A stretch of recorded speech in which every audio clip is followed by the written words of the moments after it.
ভূমিকম্প নিয়ে গেল কয়েকদিন ধরে আতঙ্কে দিন কাটাচ্ছেন রাজধানী ও আশপাশের মানুষ।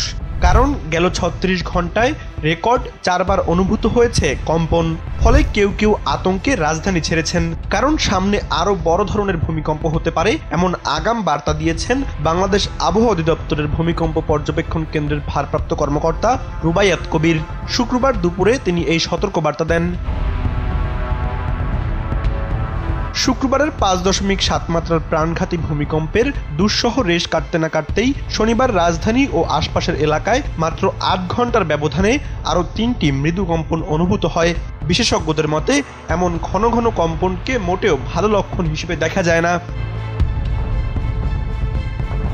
ভূমিকম্প মোকাবিলায় বিদ্যমান সক্ষমতা সম্পর্কে বাংলাদেশ প্রকৌশল বিশ্ববিদ্যালয়ের অধ্যাপক ডাক্তার মেহেদী আহমেদ আনসারী জানান, বাংলাদেশ বহু আগ থেকেই ভূমিকম্পের উচ্চ ঝুঁকিতে রয়েছে।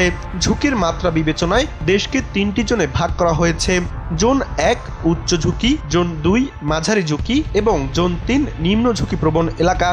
আবহাওয়া অধিদপ্তরের মানচিত্রেও ভূমিকম্প প্রবণ অঞ্চলগুলো স্পষ্টভাবে চিহ্নিত রয়েছে।